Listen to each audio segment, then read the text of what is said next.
The parking garage was silent except for the echo of my heels on concrete.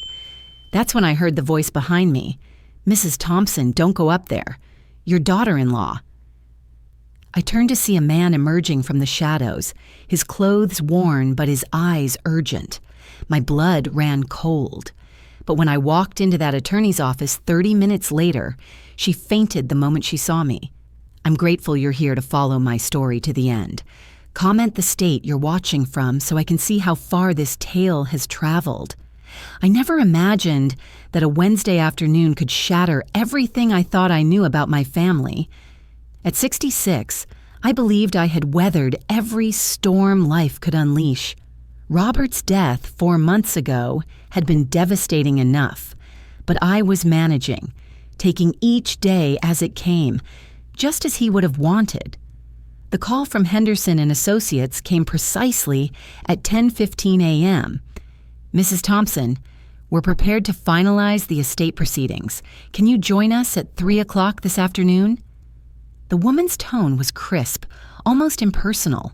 I agreed immediately. After months of delays, I was eager to close this chapter and begin moving forward. I selected my charcoal gray suit, the one Robert always said made me look distinguished. He'd bought it for me on our 38th anniversary just 18 months before his diagnosis. As I fastened the silver bracelet he'd given me for our wedding day, I caught my reflection in the bedroom mirror.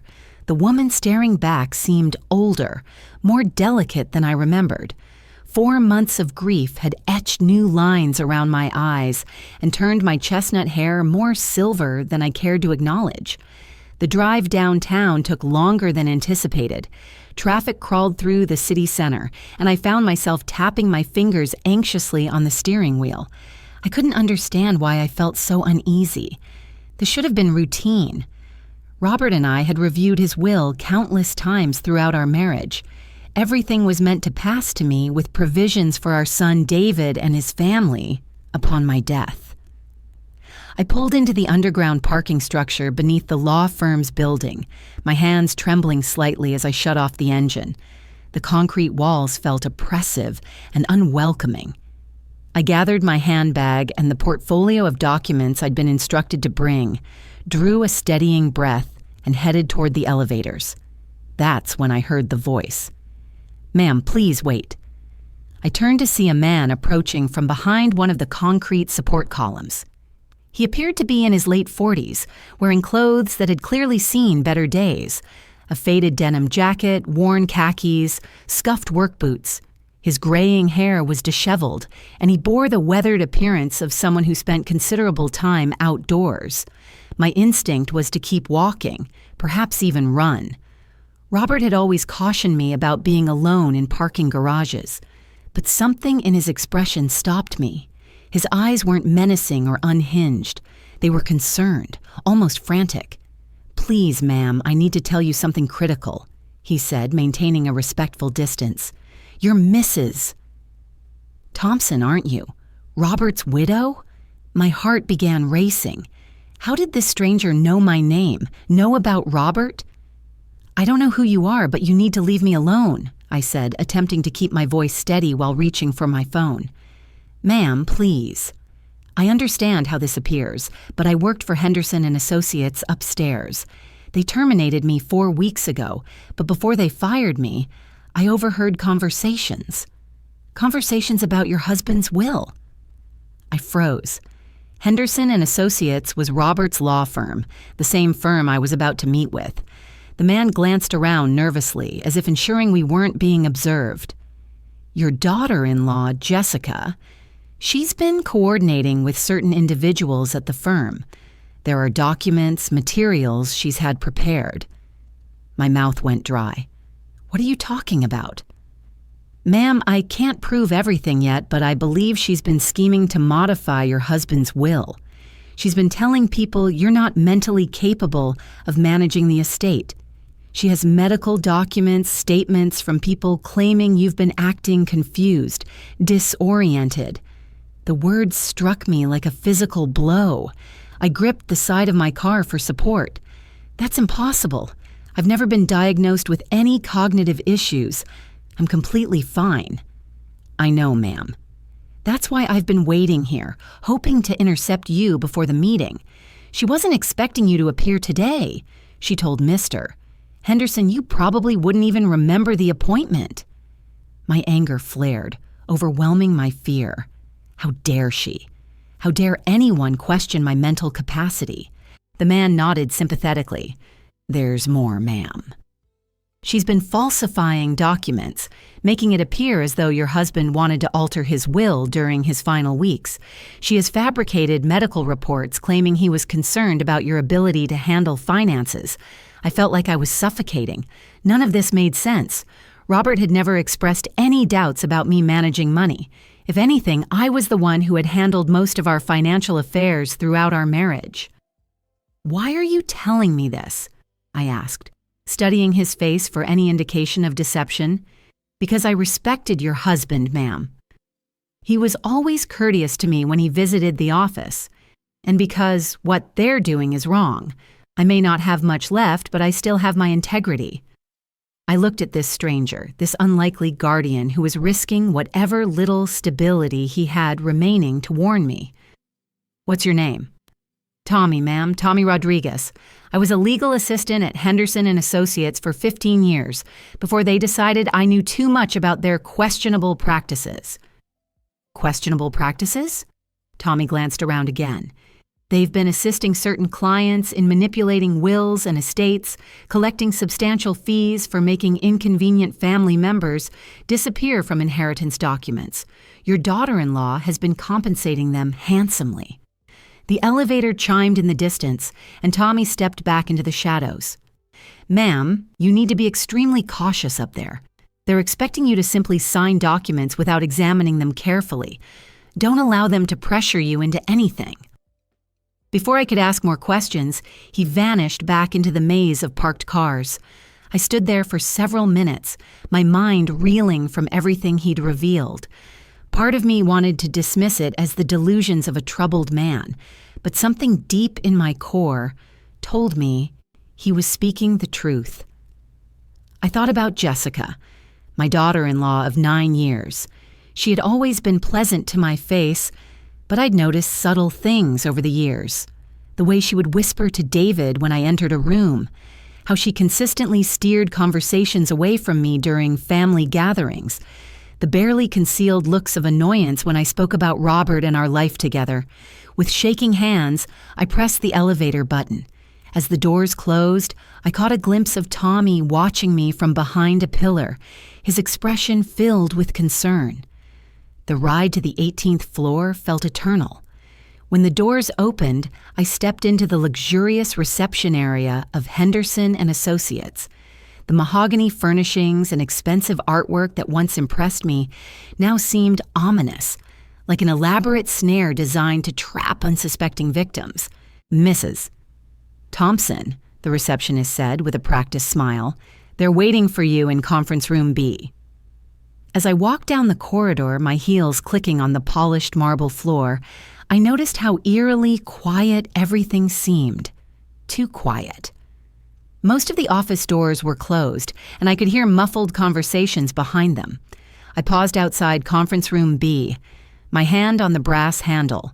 Through the frosted glass, I could see several figures seated around a large table.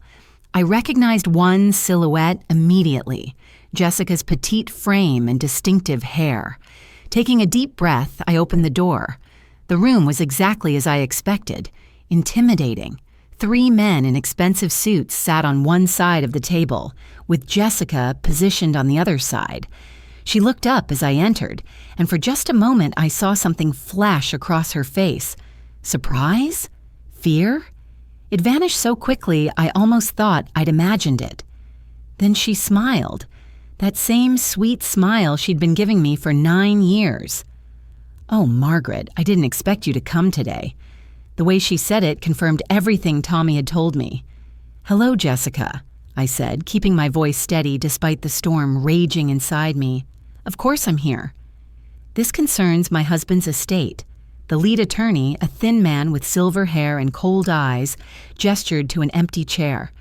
"Mrs. Thompson, please take a seat. We have several documents requiring your signature today."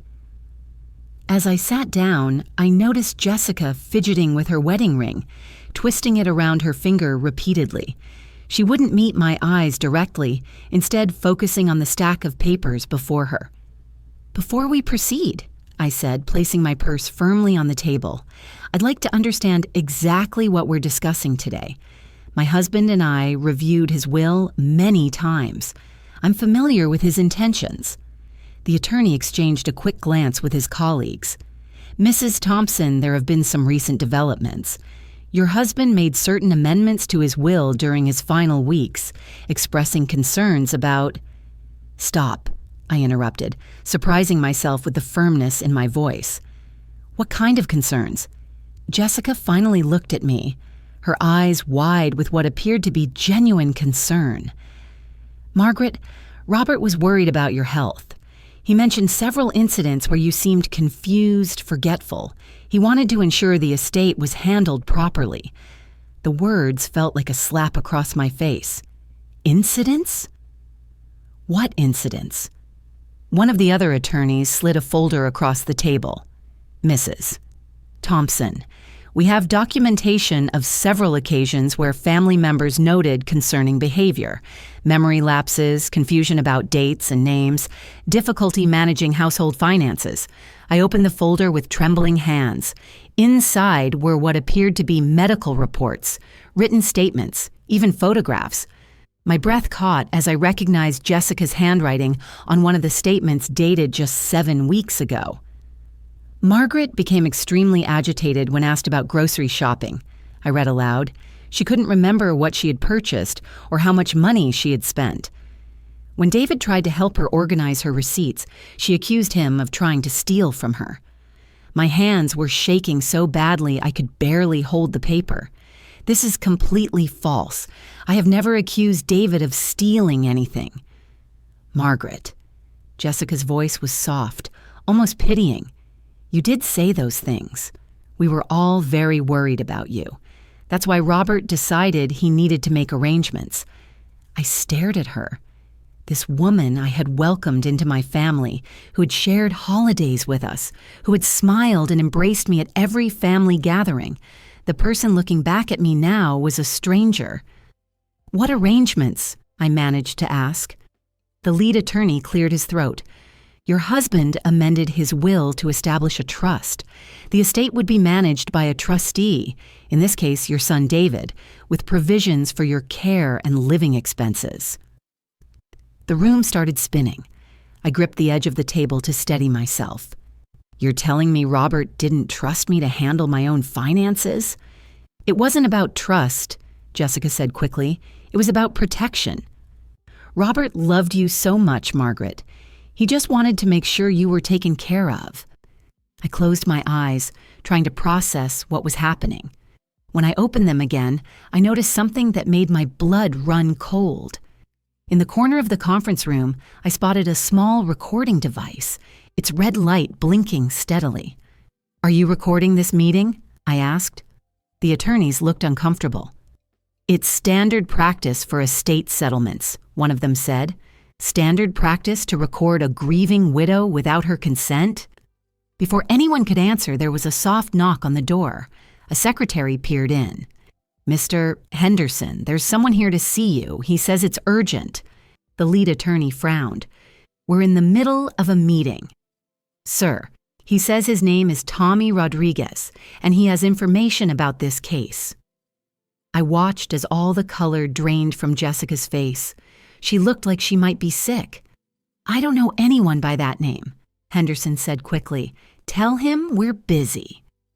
"Actually," I said, standing up, "I'd like to hear what Mr. Rodriguez has to say." "Margaret, I don't think that's necessary," Jessica said, her voice higher than usual. "We should just focus on getting through these documents." But it was too late. Tommy appeared in the doorway, looking cleaner than he had in the parking garage, but still obviously out of place in the expensive law office. "Mrs. Thompson," he said, nodding at me respectfully. "I apologize for interrupting, but I have something you need to see." Henderson stood up abruptly. "Sir, you're trespassing. I'm calling security." "Go ahead," Tommy said calmly. But first, Mrs.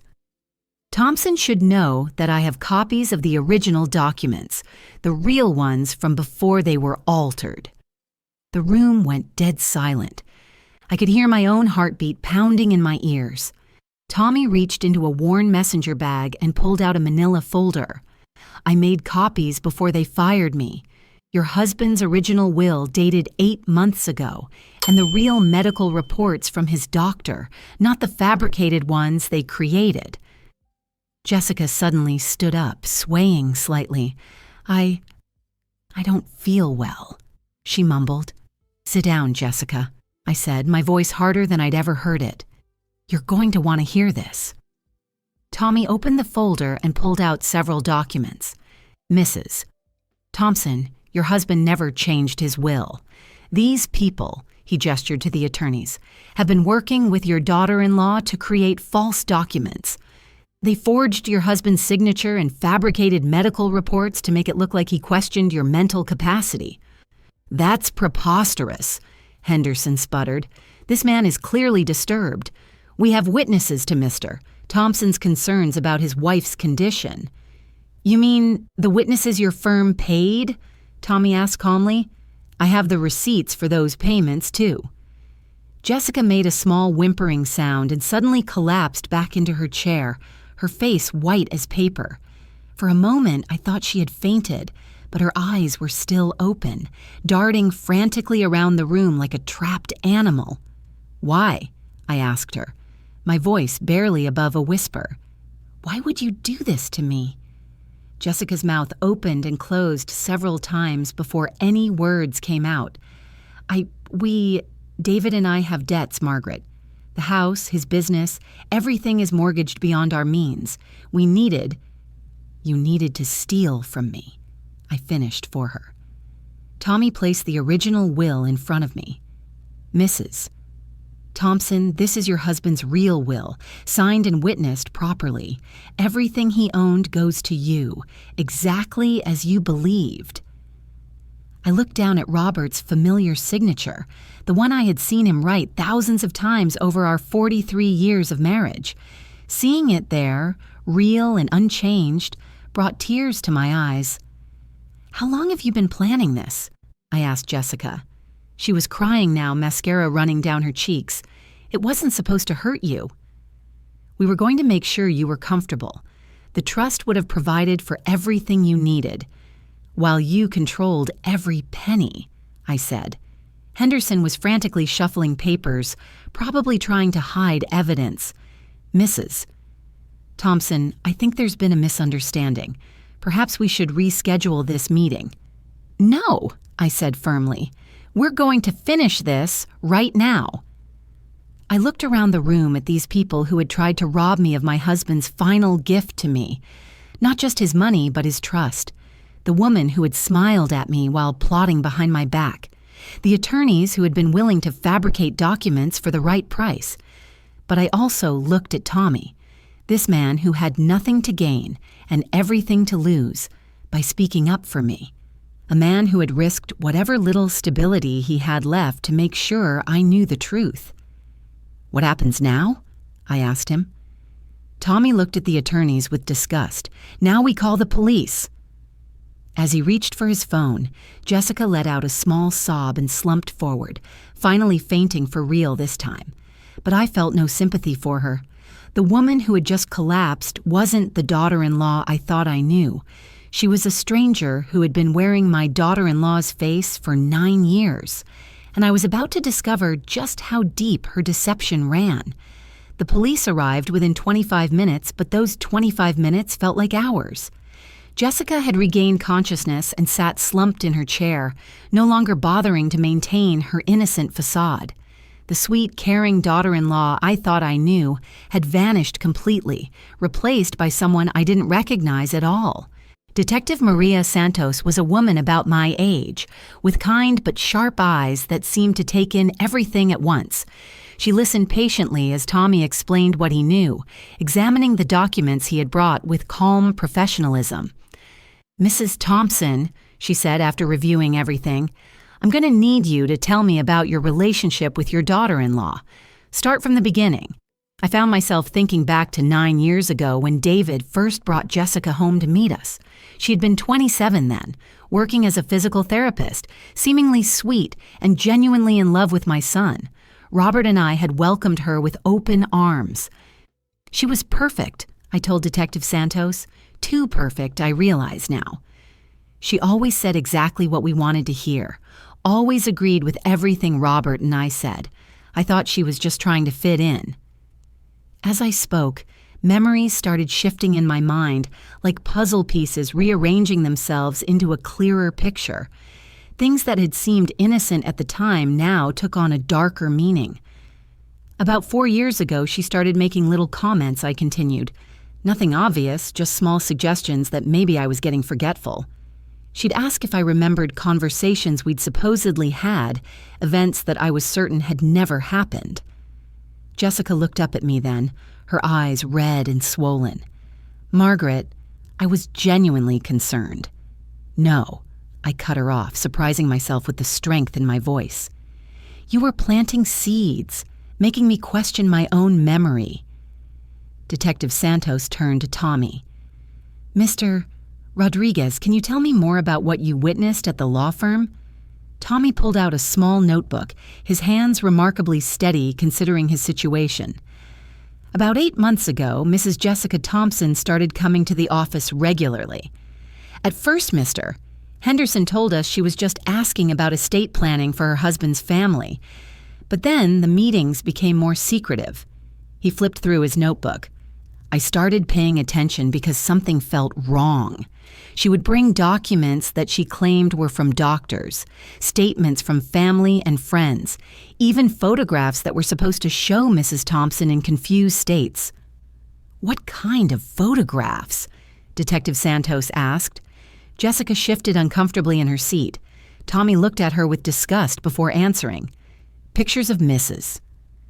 Thompson at the grocery store, at the bank, at family gatherings, but they were taken from far away, and the captions were lies. One photo showed Mrs. Thompson at a checkout counter, and Jessica's statement claimed she had been confused about money and unable to complete her purchase. But I could see in the photo that Mrs. Thompson was simply chatting with the cashier, while her groceries were being bagged. My hands clenched into fists. The violation felt almost physical. You were following me, taking pictures of me. Jessica's voice was barely a whisper. I needed documentation. The lawyers said they needed evidence. Evidence of what? Of me living my normal life? Detective Santos made notes as she spoke. Mrs. Thompson, were you aware of any financial difficulties your son and daughter-in-law might have been experiencing? I shook my head. David always seemed to be doing well. He has his own architecture firm. They live in a beautiful house in Westchester. They take expensive vacations every year. All funded by debt, Jessica said suddenly, her voice bitter. The house has 3 mortgages. The business is barely surviving. The vacations went on credit cards. We owe over $450,000.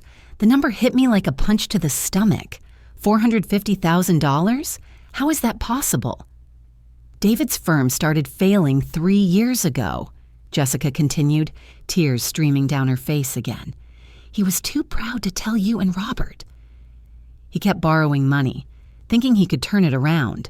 When Robert got sick, we realized the inheritance might be our only way out. I stared at her, trying to process this information. My son, struggling financially for 3 years, and he hadn't said a word to us. Robert would have helped instantly if he had known.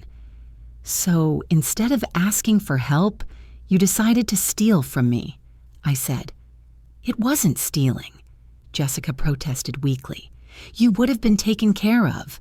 The trust would have covered all your expenses. Tommy snorted. A trust that would have paid you $50,000 a year, while the rest of the estate went to cover their debts. I saw the calculations, Mrs. Thompson. They were planning to use your husband's money to pay off their credit cards and mortgages while keeping you on what amounted to an allowance. The betrayal cut deeper than I could have imagined. This wasn't just about money. This was about my son and his wife, systematically planning to control every aspect of my life. "Does David know?" I asked Jessica. "Is he part of this?" She hesitated, and that hesitation told me everything I needed to know. "He knows about the debts," she said finally, "and he knows we were hoping the inheritance would solve our problems. But he doesn't know about the fake documents or the lies about your mental state. He thinks Robert really did change his will because he was concerned about you." Detective Santos looked up from her notes. "So your husband believes his father genuinely thought his mother was becoming incompetent?" Jessica nodded miserably. "I've been telling him stories for months, little incidents that supposedly happened when he wasn't around. I made him believe that Robert was worried about your memory, your decision-making abilities." The room felt like it was spinning. Not only had Jessica been lying to me, she had been poisoning my relationship with my own son, making him believe his father had lost faith in me. "What incidents?" I demanded. Jessica looked like she wanted to disappear into her chair. "I told him you forgot to turn off the stove and nearly started a fire, that you got lost driving to the supermarket, that you accused the UPS driver of stealing from you, that you hid money around the house and then forgot where you put it. Each lie felt like a physical blow. None of that ever happened." "I know," she whispered. Detective Santos closed her notebook. "Mrs. Thompson, I'm going to need you to come to the station to give a formal statement, and I'll need copies of all these documents." She looked at the attorneys who had been sitting silently through the entire conversation. "Gentlemen, we'll be investigating your involvement in this matter as well." Henderson finally spoke up. "Detective, we were acting on information provided to us by our client. If that information was falsified, we're as much victims here as Mrs. Thompson."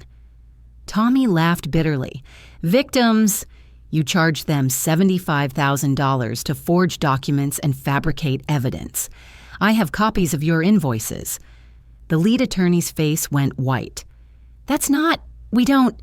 "Save it," Detective Santos said. "You can explain it all downtown." As the police began gathering evidence and taking statements, I found myself looking at Jessica one more time.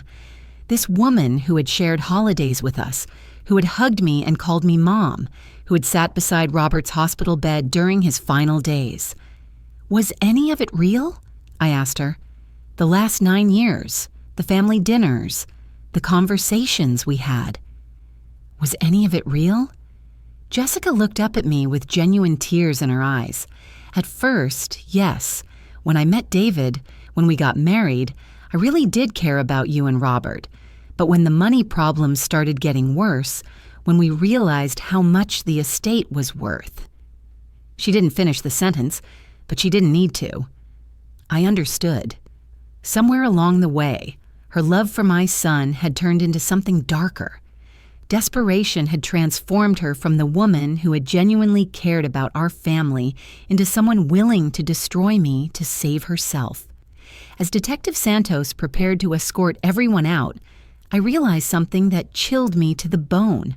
If Tommy hadn't warned me, if he hadn't risked everything to tell me the truth, I would have walked into this meeting completely unprepared. I would have signed those papers believing my beloved Robert had lost faith in me in his final weeks. I would have spent the rest of my life thinking my husband had died, believing I was incompetent, while his money was used to pay for the very lies that had convinced him I couldn't be trusted. The thought was so horrific that I had to sit down again, my legs suddenly too weak to support me. But then I looked at Tommy, this unlikely guardian angel who had saved me from a fate worse than losing my inheritance. He had given me back something infinitely more precious, the truth about Robert's faith in me. Now I had to decide what to do with that truth. 4 days after the police station, I sat in my kitchen staring at my phone. David had called 23 times since Detective Santos had contacted him. 23 calls I hadn't answered because I wasn't ready to hear his voice, wasn't ready to know how much of his wife's poison he had absorbed. Tommy had come by 3 times, bringing me copies of documents and checking to make sure I was all right. This man who lived out of his car cared more about my well-being than my own daughter-in-law had. The irony wasn't lost on me. The doorbell rang at exactly 3:30, just as I had expected. Through the peephole, I could see David standing on my porch, his face haggard and his usually perfect hair disheveled. Next to him stood Jessica, looking smaller and more fragile than I had ever seen her. I opened the door but didn't invite them in. "Mom," David said, his voice cracking on the single word, "we need to talk." I studied my son's face, searching for signs of the man I had raised. He looked exhausted, older than his 35 years. Dark circles shadowed his eyes, and his clothes looked like he had slept in them. "Do we?" I asked, keeping my voice neutral. "Please, Mom, let us come in. Let us explain." I stepped aside, but only because I needed to hear what he had to say. I needed to know how much he knew, how much he had participated in his wife's scheme. They sat on the sofa Robert and I had picked out together 18 years ago. The same sofa where we had welcomed Jessica into our family when David first brought her home. The same sofa where we had shared countless family moments that now felt tainted by lies. "Detective Santos told me everything," David said without preamble, about the fake documents, the forged medical reports, the lies about Dad changing his will. He remained standing, my arms crossed. "And I had no idea, Mom. I swear to you, I had no idea Jessica was doing any of that." I looked at him carefully. This son I had given birth to, raised, loved unconditionally for 35 years. "But you knew about the debts." His face crumpled. "Yes, we're drowning, Mom. The business is failing. We owe money everywhere, and I was too ashamed to tell you and Dad. I kept thinking I could fix it, that I could turn things around before you ever had to know." "So when Robert got sick, you started thinking about the inheritance." David flinched as if I had slapped him. "Not like that. Not the way you're making it sound." "Then how?" Jessica spoke up for the first time since entering my house. "David, tell her the truth, all of it." I turned to look at her, surprised. The woman sitting on my sofa looked nothing like the confident manipulator I had seen at the law office. She looked broken, defeated. David ran his hands through his hair. "When Dad got his diagnosis, when we knew he only had months left, I started panicking about what would happen to you after he was gone. You'd be all alone in this big house, managing everything by yourself." "I'm 66, David, not 96. "I know, but Jessica started pointing out little things, times when you seemed confused or forgetful. She said Dad had mentioned being worried about you. I felt my anger flare. What little things?" David looked uncomfortable. "Like when you forgot about our dinner plans last Christmas, or when you couldn't remember the name of our neighbor's new cat, or when you put the juice in the cabinet instead of the refrigerator." I stared at him in disbelief. "David, you canceled dinner at the last minute because Jessica got food poisoning. The neighbor's cat is named Whiskers, and I knew that perfectly well, and putting juice in the cabinet once after working in the garden for 4 hours doesn't make me senile." The confusion on his face was genuine. He looked from me to Jessica and back again. "But Jessica said—" "Jessica lied," I said flatly, "about everything." Jessica was crying again, silent tears streaming down her face. "I twisted things," she whispered. "I took normal, everyday moments and made them sound like symptoms of dementia. I made you see problems that weren't there." David looked like someone had pulled the ground out from under him. "Why would you do that?" "Because I was desperate," Jessica said. "Because we were losing everything. And I thought if you believed your mother needed help managing the estate, maybe you'd be more willing to let us handle things for her." "Handle things?" I repeated. "You mean steal from me?" "No," Jessica protested weakly. "We would have taken care of you. You would have had everything you needed under your control," I said. $50,000 a year, while you used Robert's money to pay off your credit cards and mortgages. David's head snapped up. What are you talking about? Ask your wife about the trust she had the lawyers draw up. Ask her about how much of the estate was going to be used to pay your debts while I lived on an allowance. I watched as understanding dawned on David's face. The horror, the realization of just how thoroughly he had been manipulated by his own wife. "Jessica," he said, his voice barely audible, "tell me she's wrong." Jessica couldn't meet his eyes. The lawyer said it was the best way to protect everyone's interests. Everyone's interests? David exploded, jumping up from the sofa. You were planning to steal my mother's inheritance. We were drowning, Jessica screamed back, her composure finally cracking completely. Your business was failing. We owed money to everyone, and you were too proud to ask for help. I was trying to save us by destroying my mother. The raw pain in David's voice cut through my anger.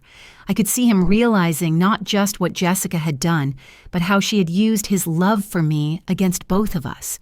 How she had made him complicit in doubting his own mother while believing he was protecting me. David, I said quietly, sit down. He sank back onto the sofa, looking like a man who had just discovered his entire life was built on lies.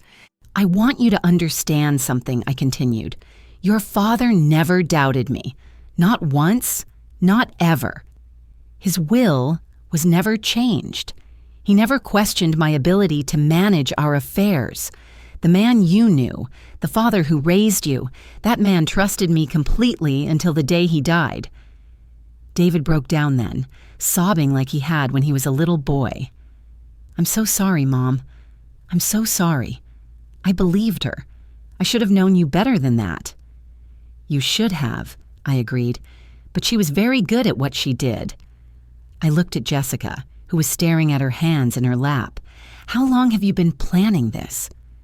When did you decide I was the enemy?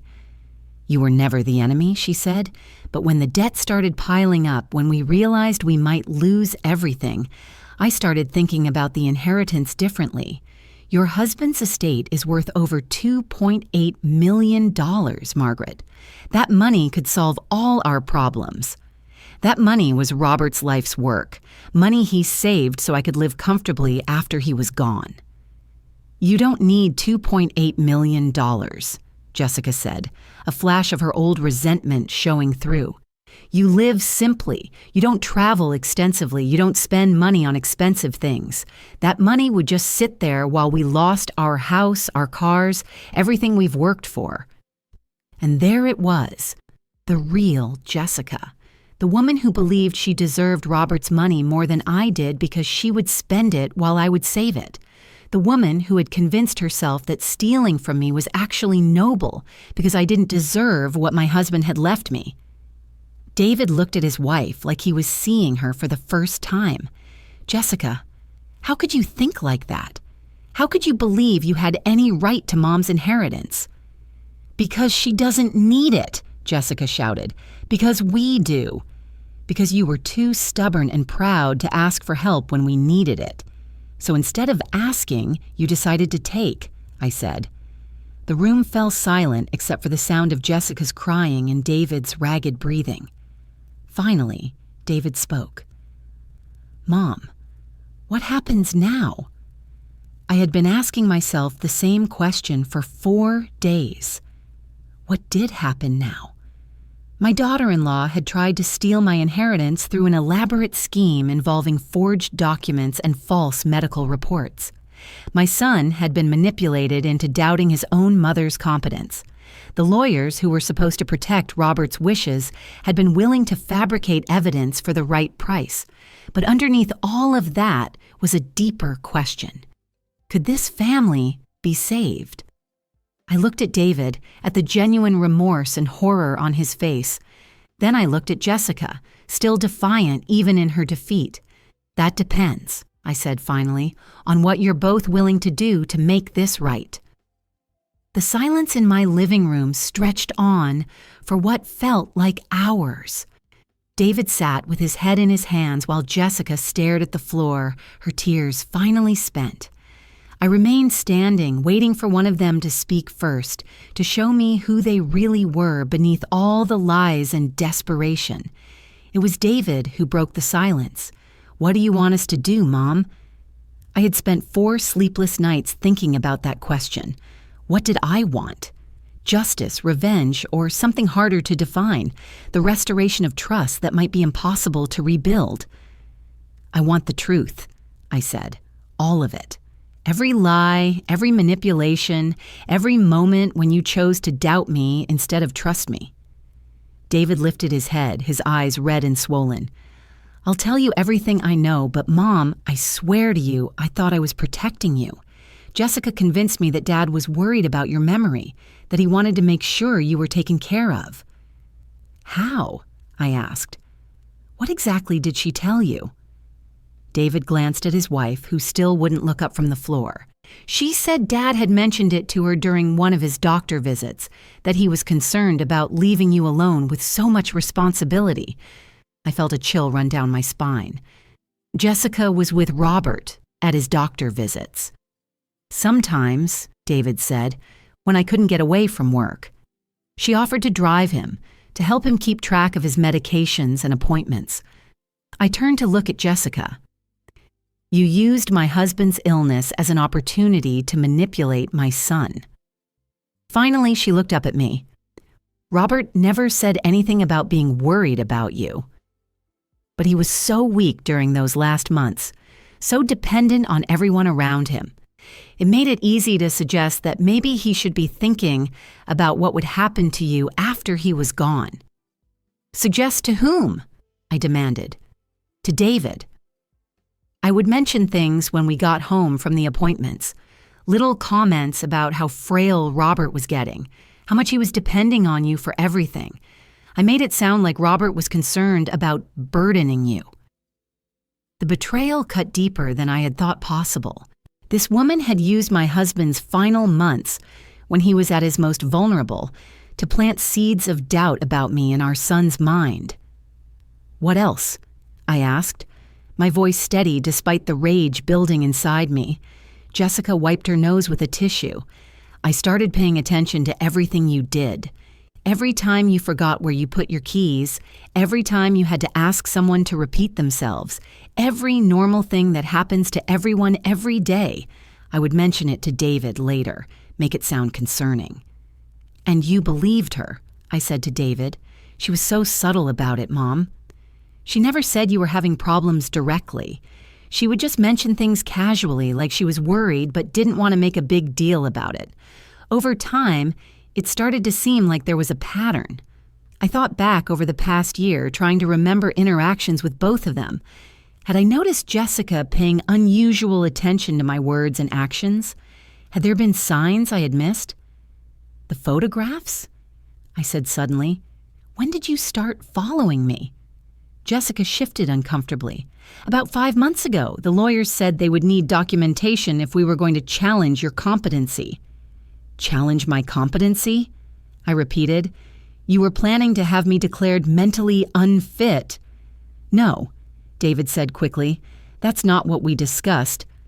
"That's exactly what we discussed," Jessica snapped, turning to face her husband. "David, stop pretending you didn't know what this was about. We talked about setting up a conservatorship, about making sure your mother was protected from making bad financial decisions." David's face went white. "I thought we were talking about helping her manage things, not taking away her rights." "They're the same thing," Jessica said. "A conservatorship would have protected her while making sure the money was used responsibly." "Responsibly?" I said. "You mean to pay off your debts?" "The debts were destroying us," Jessica said, her voice rising again. "Do you have any idea what it's like to lose everything? Oh, to have creditors calling you every day? To know that you're going to lose your house, your cars, everything you've worked for? Do you have any idea what it's like to discover that your own family has been plotting against you?" I shot back. "To learn that the people you trusted most in the world were planning to have you declared incompetent so they could steal your money." We weren't going to steal anything, David protested weakly. The trust would have provided for you. David, I said, my voice gentler now because I could see he was finally understanding what had really been planned. The trust Jessica and the lawyers designed would have given me $50,000 a year to live on while the rest of Robert's estate paid off your debts. After that money was gone, what then? He stared at me, the full implications finally sinking in. There wouldn't have been anything left. Nothing, I confirmed. Your father worked for 47 years, saved every penny he could, invested carefully, and built an estate that would have allowed me to live comfortably for the rest of my life. Your wife's plan would have wiped it out in 6 years. Jessica stood up suddenly, her face flushed with anger. This is all easy for you to judge, Margaret. You've never been in debt. You've never faced losing everything. You don't know what desperation feels like. You're right, I said. I don't know what it feels like to be in your situation, but I know what it feels like to be betrayed by people I love. And I know what it feels like to discover that someone I welcomed into my family was willing to destroy me to save herself. I wasn't trying to destroy you, Jessica said. I was trying to save my marriage, my family, my life, at the cost of mine. The words hung in the air between us. For the first time since this nightmare began, I saw genuine recognition in Jessica's eyes. She finally understood what she had done, what she had been willing to do. David stood up and walked to the window, staring out at the garden Robert and I had planted together 22 years ago. What happens to us now, Mom? To our family? It was the question I had been dreading because the truth was, I didn't know if we could come back from this. Trust, once broken so completely, might be impossible to repair. The lawyers will face criminal charges, I said. Tommy has provided enough evidence to prove they were involved in document forgery and fraud. And Jessica? David asked without turning around. I looked at my daughter-in-law, this woman who had seemed so perfect when David first brought her home. That depends on what she does next. What do you mean? Jessica asked. Detective Santos told me that if you cooperate fully with the investigation, if you testify against the lawyers and help expose how this scheme worked, the district attorney might be willing to consider a plea agreement. And if I don't? Then you'll face the full consequences of fraud, forgery, and conspiracy charges. Tommy's evidence is thorough enough to convict you without your cooperation. Jessica sank back down onto the sofa. What kind of plea agreement? I don't know, I admitted. That would be between you, your lawyer, and the district attorney. But Jessica, you need to understand something. Even if you avoid prison, even if you get probation or community service, this doesn't go away. You tried to steal from me. You manipulated my son into doubting me. You used my husband's illness to further your scheme. I know, she whispered. Do you? I asked. Because 5 minutes ago, you were still defending what you did. You were still acting like I didn't deserve the money Robert left me. Jessica looked up at me with something that might have been genuine remorse. I was wrong. I can see that now. I let desperation turn me into someone I don't recognize, someone willing to destroy an innocent person to get what I wanted. Yes. It was such a small word, but it carried the weight of everything that had happened. Finally, an admission without excuses or justifications. Michael turned back from the window. Mom, is there any possibility that we can fix this, that our family can survive this? I looked at my son, this man I had raised to be honest and kind, who had been manipulated into participating in his own mother's betrayal. Then I looked at Jessica, who had orchestrated it all. I don't know, I said honestly, but I know what has to happen first. They both waited for me to continue. Jessica has to face the consequences of what she's done. She has to cooperate with the police, testify against the lawyers, and accept whatever punishment the court decides is appropriate. And David, you have to decide whether you can stay married to someone who is willing to do this to your mother." David's face crumpled. "Mom, she's my wife. I love her." "I know you do," I said gently, "but love isn't always enough. Trust is the foundation of any relationship, and she didn't just betray me. She manipulated you, lied to you, used your love for me against both of us." "I can change," Jessica said desperately. "I can be better. I can earn back your trust." "Can you?" I asked. Because this wasn't a moment of weakness, Jessica. This was months of planning, months of lies, months of watching me go about my daily life while plotting to destroy it. This was who you chose to be.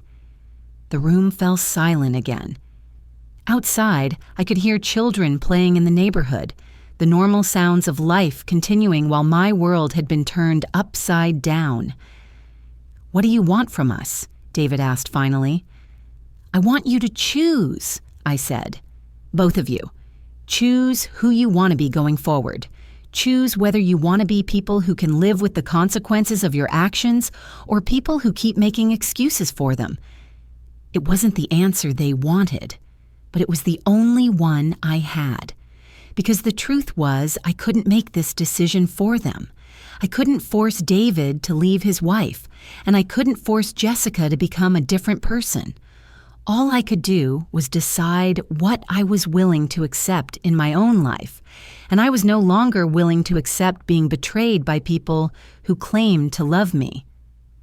8 months later, I sat in my garden on a crisp November morning, watching the last leaves fall from the oak tree Robert and I had planted for David's 12th birthday. The seasons had a way of putting things in perspective. What seemed permanent and unchangeable in spring could be transformed completely by winter. Jessica had taken the plea agreement, 4 years of probation, 750 hours of community service, and full restitution of the legal fees that had been paid to Henderson and Associates. The lawyers had received prison sentences. Henderson got 5 years. His associates got 3 years each. Tommy had been crucial to their convictions, his detailed documentation and brave testimony ensuring they faced the full consequences of their actions. But the legal resolution was only part of the story. The real healing had taken much longer and was still ongoing. David had moved out of the house he shared with Jessica 5 weeks after our confrontation in my living room. He was living in a modest apartment in the city now, trying to figure out who he was without the weight of her manipulation influencing his every decision. "I keep second-guessing everything," he had told me during one of our weekly lunch meetings. Every memory, every conversation, every decision I made over the past few years, how much of it was really me and how much was her telling me what to think. It was a question I understood all too well. I had spent months doing the same thing, replaying conversations and interactions, trying to separate truth from the carefully crafted lies that had been woven into my daily life. The divorce proceedings were almost complete. David had discovered even more deception as lawyers went through their finances. Credit cards opened in his name without his knowledge. Loans taken out against his business, spending that Jessica had hidden from him for years. The financial situation was worse than either of us had realized. I had offered to help with the debts, but David had refused. "Mom, I can't take your money to clean up the mess my wife made," he had said. "I need to figure this out on my own, the right way this time." It was a decision I respected, even though it pained me to watch him struggle. He had sold the house in Westchester, was driving a 7-year-old Toyota instead of his BMW, and was working 18-hour days to rebuild his architecture firm from the ground up. But there was something different about him now, a sense of purpose and integrity that reminded me of the man I had raised him to be. Tommy had become an unexpected constant in my life. I had hired him as a part-time property manager for my investments, and he was living in the small guest house on my property. Watching him transform from a desperate man living out of his car to someone with stability and purpose had been one of the few bright spots in this difficult time. "Mrs. T," he called out as he walked across the lawn carrying a tray with 2 cups of coffee. "Thought you might like some company this morning." I smiled as he settled into the chair beside me. "Thank you, Tommy." "How are you feeling about today?" Today was the day Jessica's probation officer was coming to verify her community service hours. She'd been assigned to work at a local homeless shelter, helping to prepare and serve meals for people experiencing homelessness. People like Tommy had been just months ago. The irony wasn't lost on any of us. "I hope she's learning something," Tommy said thoughtfully. "Not everyone who ends up desperate makes the choices she made." It was true. Tommy had lost his job, his home, his stability, but he had never lost his moral compass. When faced with the opportunity to profit from wrongdoing, he had chosen to do what was right, even when it cost him everything. "Have you heard from her lately?" I asked. Tommy nodded. "She comes to the shelter sometimes when I'm there delivering supplies for the church. She doesn't say much, but she works hard. I think she's finally starting to understand what desperation really looks like." I wasn't sure how I felt about that. Part of me wanted Jessica to suffer, to truly comprehend the harm she had caused, but a larger part of me just wanted her to become a better person, someone who would never again be capable of the cruelty she had shown me. My phone buzzed with a text message. It was from David. "Lunch later? I have some news." I showed the message to Tommy, who raised an eyebrow.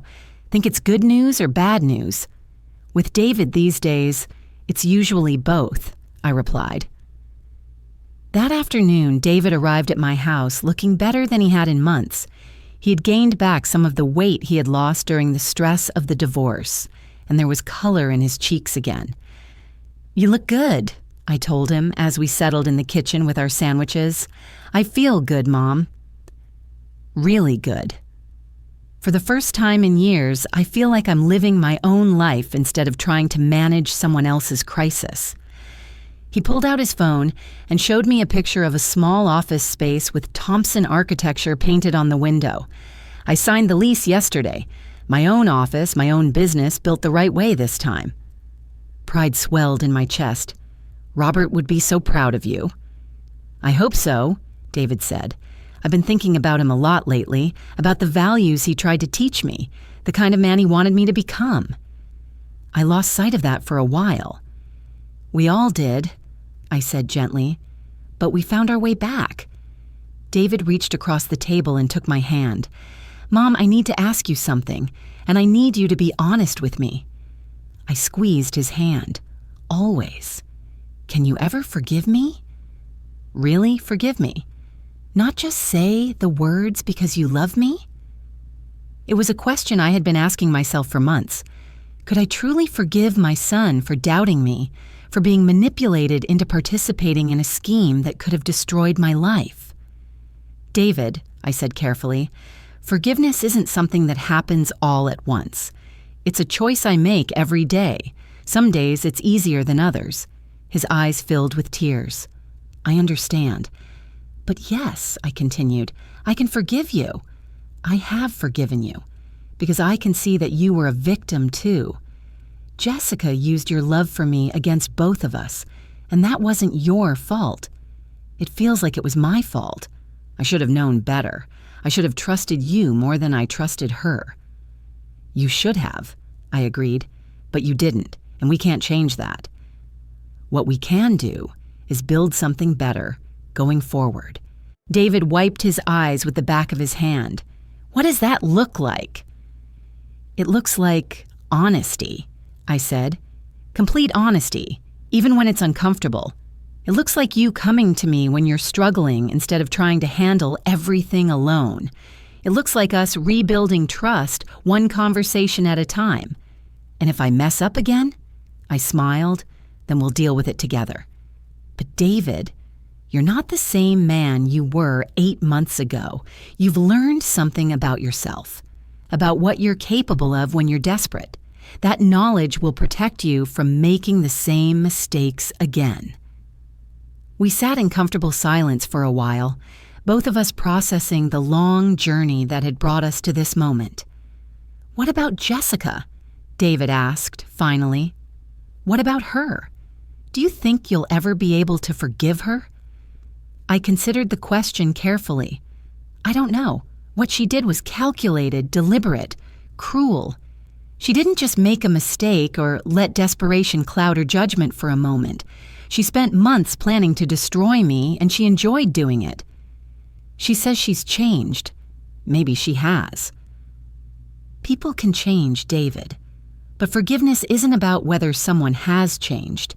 It's about whether I'm willing to carry the burden of anger and resentment. And I've decided I'm not. So you have forgiven her. I've let go of the anger, I clarified. That's not the same as forgiveness. And it's certainly not the same as trust. Jessica will never be welcome in my life again.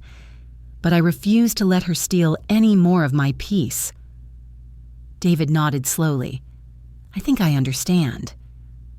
As he prepared to leave, I walked him to the door. The sun was setting, painting the sky in brilliant purples and golds. It was the kind of sunset Robert and I used to watch together from our back porch, his hand in mine as we talked about our dreams for the future. "Mom," David said as he hugged me goodbye, "thank you for not giving up on me." "Thank you for finding your way back," I replied. After he left, I walked through my house. This home Robert and I had built together, over 4 decades of marriage.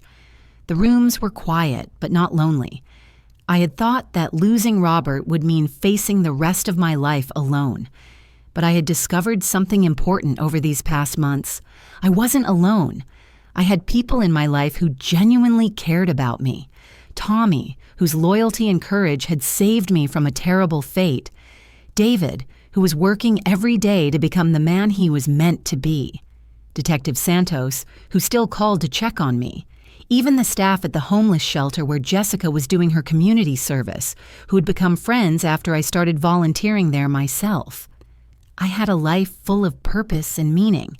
I was teaching literacy classes at the local community center, helping Tommy expand his landscaping business, and working with Detective Santos's department to help other seniors recognize and avoid financial exploitation schemes.